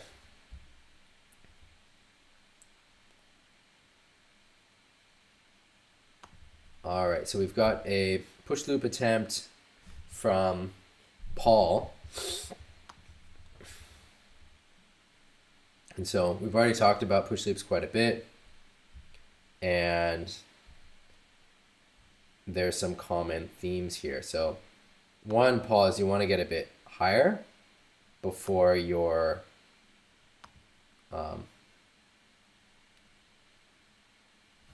before you really start throwing the rotation. So just waiting just a second and really flying up into the wind. So it's hard for me to see because I don't know exactly where the wind's coming from in this photo, but it looks like you could travel more upwind. It looks like you're aiming a little bit downwind as you're taking off. So I would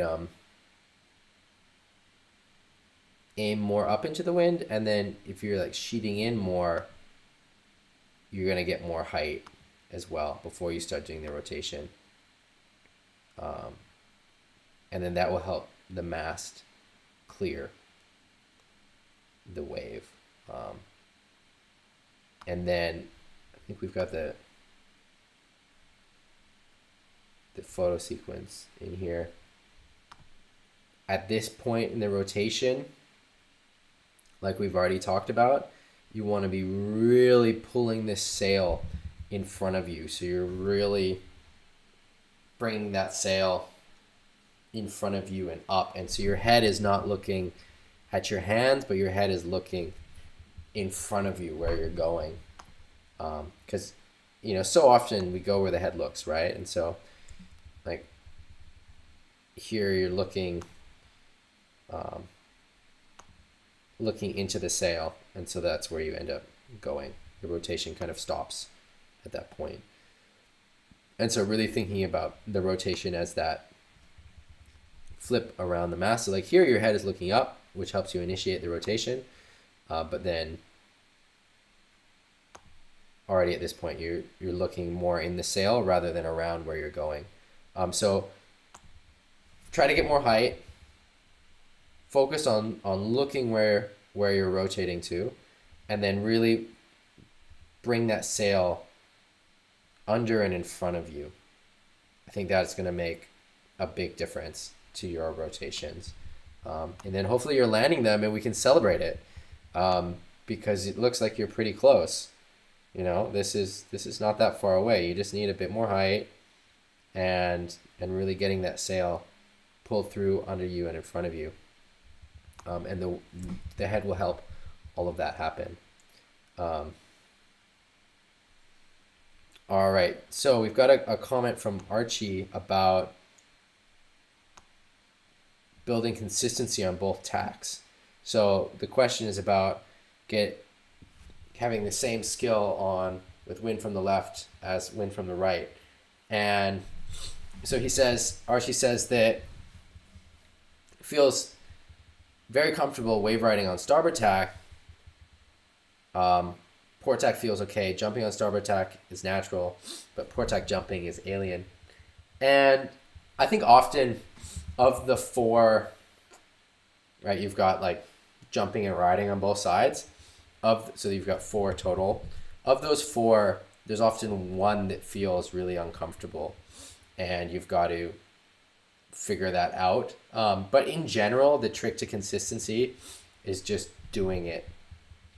And it's better if you can do it more back to back. So kind of like you say, just a matter of sailing more frequently, but it's also having both of those. So like if you're sailing, I don't know, South Coast England, and you're sailing mostly starboard tack, and then making sure you do a few trips to the Canaries in the summer to get the port tack in.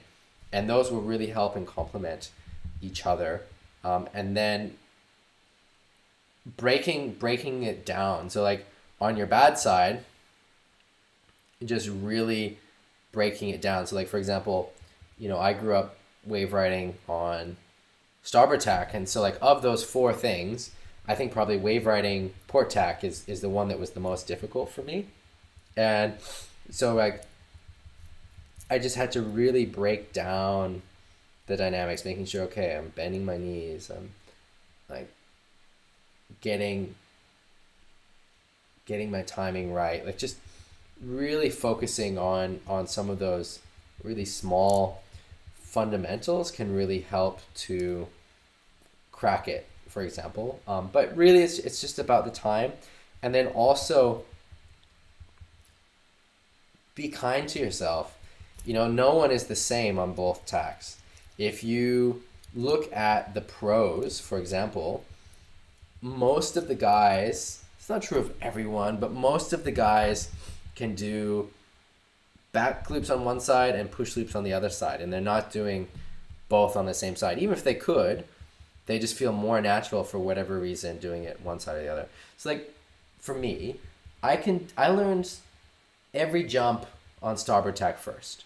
So I could do tabletop forwards, stalled forwards, push loops, back loops, double forwards, all of that stuff on starboard tack. I could do everything on starboard tack. And then I started sailing port tack. And back loops came really naturally. Push loops less naturally. And so I started doing push loop tabletops. There's also one reason why I think you see a lot of push loop tabletops is because they're so different than the back loop. So it helps mentally somehow. And so now that I've been jumping a lot on both sides and riding a lot on both sides, there are some jumps I'm more comfortable on one side or the other. So like on port tack, which again, remember, this is the side where I learned everything second, I'm more comfortable doing tabletops. I'm more comfortable doing push loop tabletops. I'm more comfortable doing tabletop forwards. And I'd maybe even say I'm more comfortable doing back loops, actually. And then on starboard tack, I'm more comfortable doing normal push loops. I'm more comfortable doing planing forwards. I'm more comfortable doing stalled forwards. Way more comfortable doing doubles. I don't want to do doubles on port tack. I used to do them. I used to land them. Had a few bag crashes, and I'm just not that into it anymore. That's maybe a mental thing I need to get over because I feel really comfortable doing doubles on starboard tack. But my point is just that no one is perfectly consistent on both tacks. You know, I mean, even if you're looking at the top guys in the world, there's a difference. You know, if you look at, you know, whether it's Brazinho or Philip Costa or something, there are differences in the tacks. You know, there's some people who are super close on the two sides. Like I put Victor Fernandez and Cowley in that category of being very close, but there still are differences when they're on port tack or starboard tack. And what Victor and Cowley had that very few people have is a home spot where they get wind from both sides. So both Cowley's home spot and Victor's home spot, they'll get 3 days of wind from the left and then 3 days of wind from the right. So they grew up just always sailing everything. And I think that helped with the consistency. But so what I'm trying to make with this final point about consistency is just to be kind to yourself. There's going to be some moves that you can do better on one side or the other, and just be kind to yourself and put in the time with sailing these different conditions.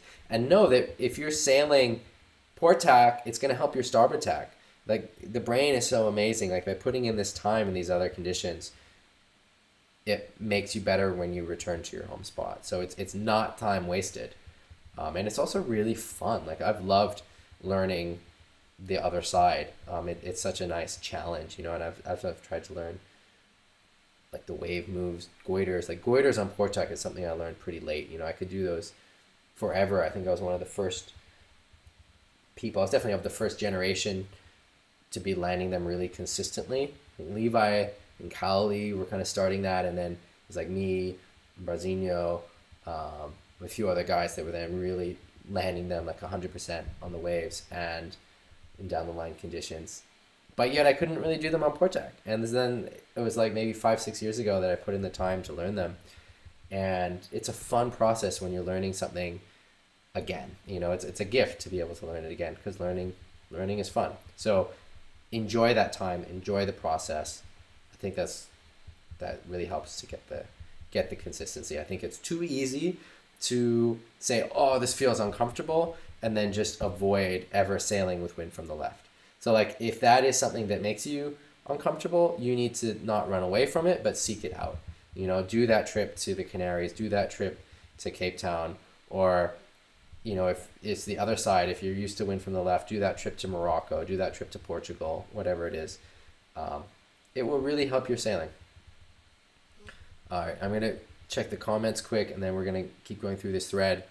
All right, so Thomas is saying, look in front of front hand or directly at the front hand in the push loop. Thomas, I don't think you want to be looking at the front hand. I think you want to be looking where you're going.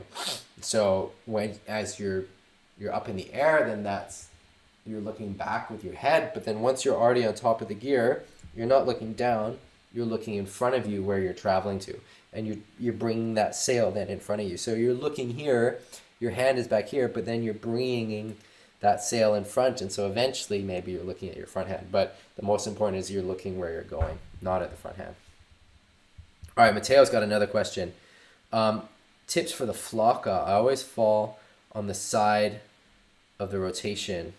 So Mateo, does that mean that you're falling when you're sliding? Do you have video? Do you have photos? Are you able to initiate? Like, are you getting backwinded by the sail, Mateo? So I think that with the flaka, the hardest part is the initiation. If you can get backwinded and sliding with the wind, getting through the wind, just keep doing that, and then you'll make them. If you haven't cracked that entry yet, then we can talk about that, because I think that's really the most difficult part. Or if you have photos or video, or you can explain it a little bit more, I can give you some more pointers. But let's come back to that. I'm going to keep going through these topics. We've got so many, so I'm going to try and kind of speed through them. If you guys want me to spend more time on any particular topic, just let me know. So Ragnar says he's interested in the topic of fear. Combines it with intermediate steps when learning, which I think is one of the keys. And he's got some goals for this year. That's great. Ragnar, I love this. I would love to see you go for the goose screw. I think goose screws are really accessible, and it's a great trick to have in your sailing arsenal. So that's a process that hopefully we can do together, and I'm excited to see. Ragnar also posted this link, but overcoming fear, and fear is something I'm really interested as well. And it's something that, I've got my methods, and I've been trying to do some research as well. So I love you've got these goals, Ragnar. This is great, and as well as this article on fear that you guys can check out. MFT put this comment, but it's blank. I don't know if there was something that was supposed to be there. We've got a question about the best place on the mast for the boom. I think you want to start with it kind of around your nipples, like around your chest, and then play with it. Like, one of the things that I say is that often people are riding their booms too high, so you should bring your boom down a bit and see how it feels. Have a session with it this far, move down, see if you have more control on the board. You're able to turn better.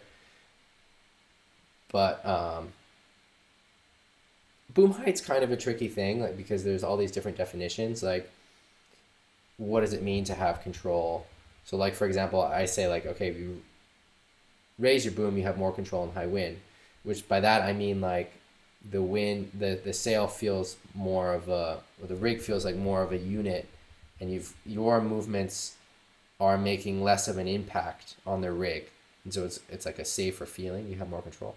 But I just use the word control there about the wave riding. What I mean by that is actually more maneuverability, and so there's some problems with definitions when we're getting into this conversation. But start with the boom around your chest, play with it, move down and move up, and see how it feels for you. Most people need to move their boom down for better wave riding performance. But really the biggest takeaway from all of these gear tips about the coaching is not do exactly this. It's experiment and find out what works for you. It's super important.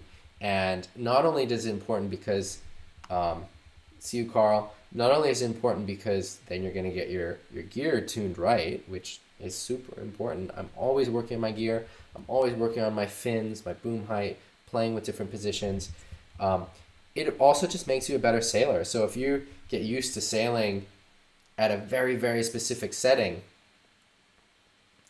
your body's used to only one kind of setting. And if you're used to playing with it and your body is having to adjust to like these different boom heights, different strap widths, whatever, it will make you a better sailor. It's like, I don't know what the analogy is. I'm sure there's a good analogy to some other sport, some other kind of training, but basically it's like, yeah, it's maybe like what I hear, like if you're just like sitting all day or just like training on like a super flat surface.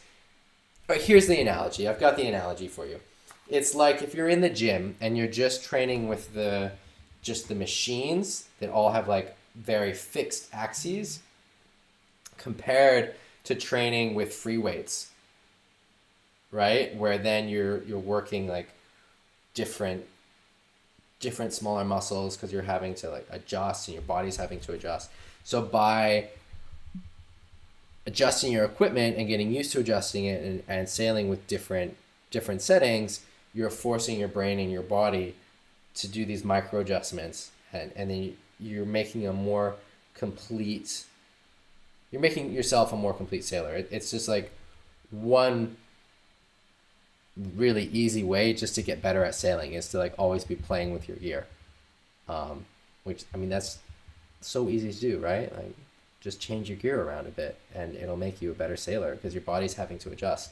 And like fighting through that little first awkward period is uncomfortable, but then you're gonna it's that awkward feeling is your body learning.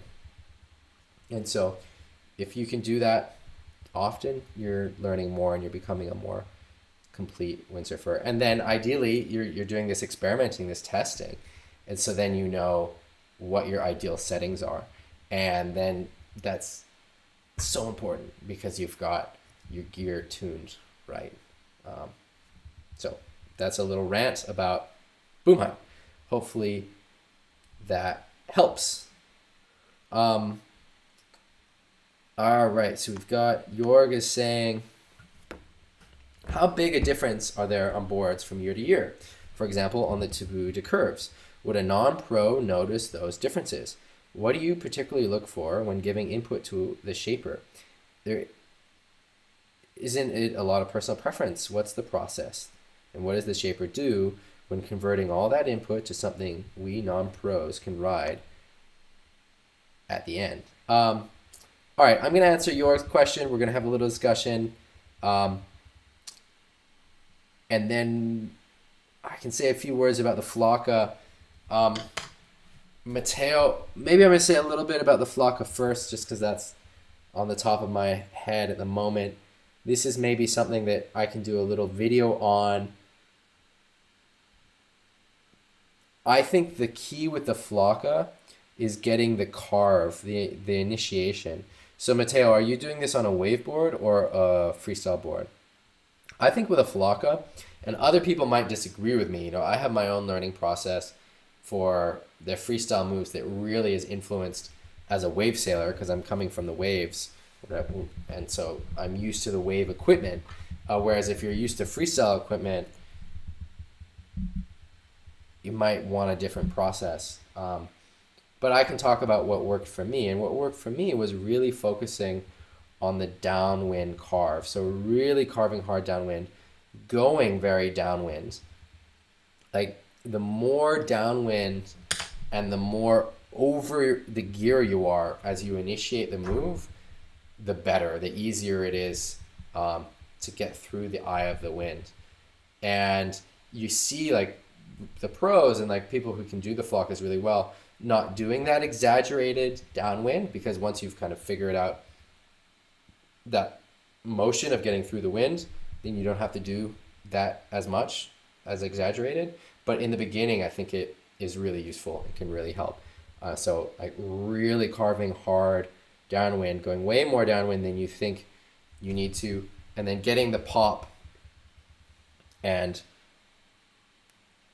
you're kind of twisting with your hips and pushing the sail over and into the wind.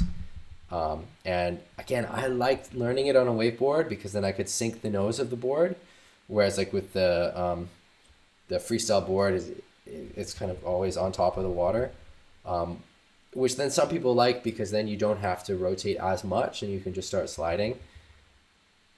So let me know if you're on a waveboard or a freestyle board. Let me know how far downwind you're going before you initiate it. All right, Ragnar says, maybe the fear needs its own session. I agree with that. I'm going to make a note of this, and I'd love to hear from you guys how like these dedicated sessions would look. Maybe that's something we can have a discussion about in the chat. If it'd be better if you guys then like if everyone gave their own questions about fear, for example, and then I can do a bit of research beforehand. And then competition is another one. So we've had a few requests to do a competition dedicated live stream and a fear dedicated live stream. And I think both of those are great topics to talk about for an hour or two or longer. So they just need to be planned a little bit in advance, but great idea. Tristan says, can you talk about twins? Can it be quicker for planning when it is a marginal conditions, but still keeping a maneuverable board? So taking off the front fins of my quad for those days with bigger fins. The unsatisfying answer, Tristan, is just play with it. Just experiment with it. Just try. There are certain conditions where I really like riding a twin fin. For example, I enjoy a twin fin in a lot of the Canary Island conditions. I'm not sailing with them. I'm sailing more with my thrusters because there's so much work that I've done developing fins and my fin setup, and I made the decision to just stick with that, to take some other variables out so that I'm not having to relearn too much. And that's mainly with the competition in mind, and it's also easier in terms of board quiver, so then I can have one board that works in most places, rather than having a dedicated like Canary Island board. But I like a twin fin anyway, in those kind of conditions. Philip Coster rides a twin fin.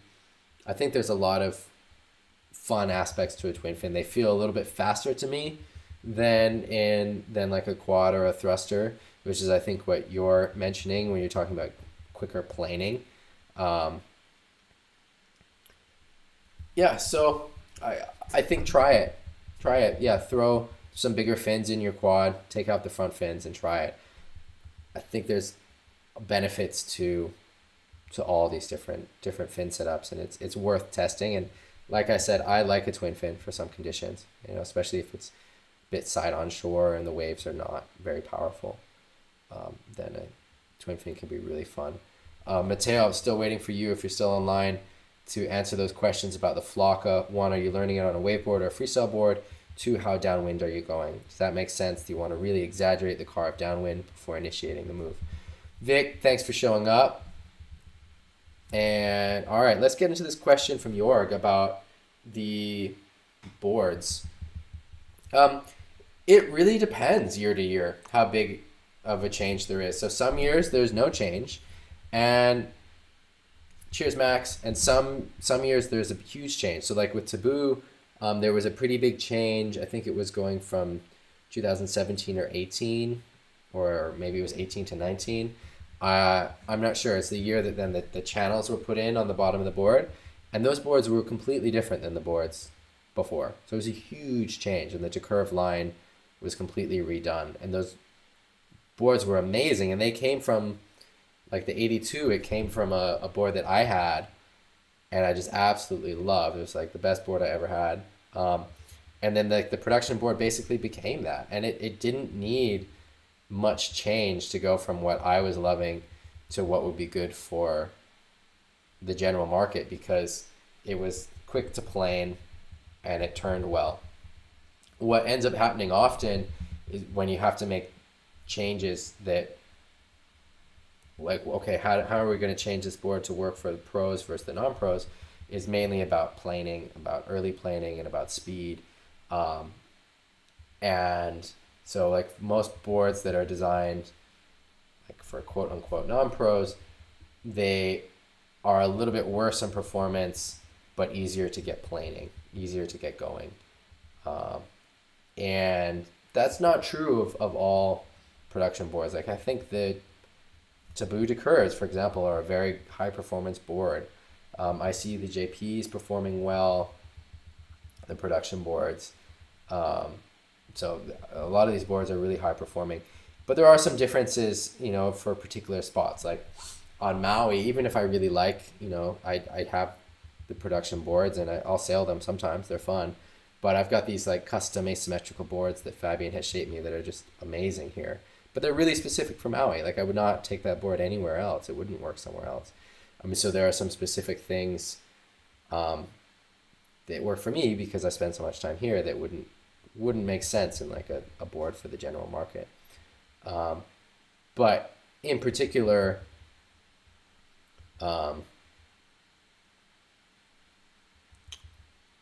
it's that the boards for the general market are often made to be faster or easier to get going, whereas the pro boards are more focused on turning performance. And that's kind of the main difference. But that said, there's a lot of boards on the market that have high performance, and I would say the Decurve is one of them. I see good riding going on the JPs. I don't have a lot of experience riding all the other board brands, the high performance board might not be the number one requirement for you. You might want something that gets planing earlier, and that's the number one requirement rather than how it turns.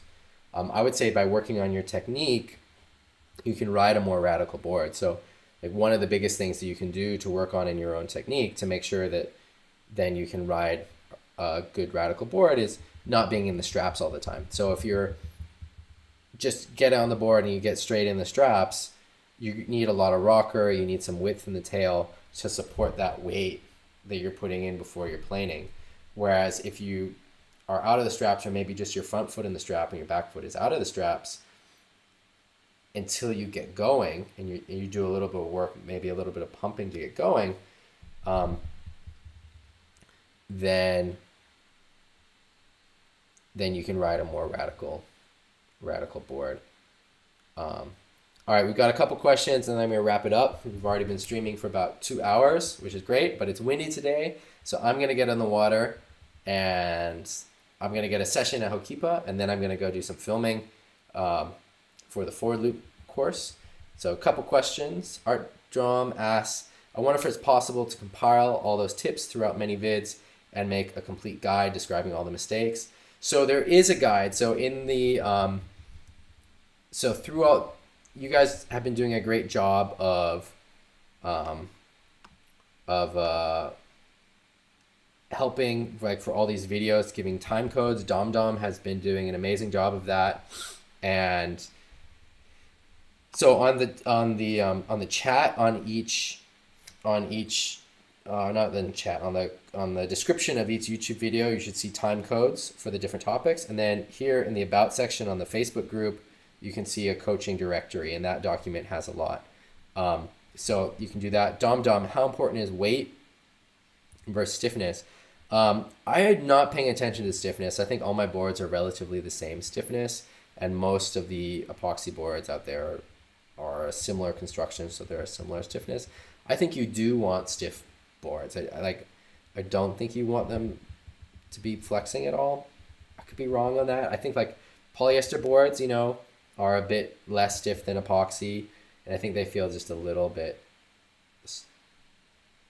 less responsive. But I don't have a lot of experience riding polyester boards. Jagger sometimes rides polyester and he really likes them, so maybe there is something for having a bit of flex. I'm happy with my epoxy boards. For weight, I think there's a range that works. I think you don't want the board too heavy, but up to a certain weight it doesn't matter. You don't notice a huge difference. Some of the really light boards maybe mentally are useful, but I don't know how much of a performance difference they make in most conditions. If you're in really light conditions, I think having a light board is nice, but you definitely want to make sure it's still strong. You don't want to compromise the construction. Just one more point on Art Jom's thing about a big book. There's going to be more and more coaching material coming out over the course of this year that's organized in different ways. I really like the idea of putting together courses for you guys, and that will be a little bit more structured than the live stream. But one of the beauties of the live stream is that they aren't structured, so that we can talk about whatever you guys want to talk about. All right, I don't know if there's any other questions in there. Thomas makes a good point that there's a difference between straight speed and turning speed. So like the production boards are set up to be fast going straight. I'm looking for a board that's fast in the turns, and often those two are not the same board, because you want to have like rocker or other things that that help the board to be quick in the turn, but don't make it help it get going fast in a straight line. But sometimes you have boards that do both, and so like the boards I've had the last 2 years, 3 years, that happened around the same time that the curves changed. I think they're faster and better turning than the boards I had before. So like faster in a straight line and faster in the turns. All right. Yeah. So Ragnar, I've got some forward filming, so I'm gonna be putting together a course for the forwards, and so I've like whole step-by-step guide, and there's gonna be more information coming out about that. I'm still designing what the course will look like, but there's gonna be some good step-by-step guides. All right, cool. Well, I think that is it. Thanks for joining. If you're not a member of the Facebook group, you can join the Facebook group. It's Graham Ezzy's Windsurf Coaching Community, and we have a lot of discussion during the week, and that's kind of what guides the topics for the live stream. If you're not on Facebook, you don't want to be on Facebook, that's also fine. You can send me footage or ask questions in the chat. Dan, I know we didn't get to your footage again. I had a few questions I sent you via text. Let me know about those questions, and then we'll get to it next week. Cool, everyone. Take care. Have a good time on the water, good week on the water. Get me some photos, videos, questions for next week's live stream. Have fun. And I'm out.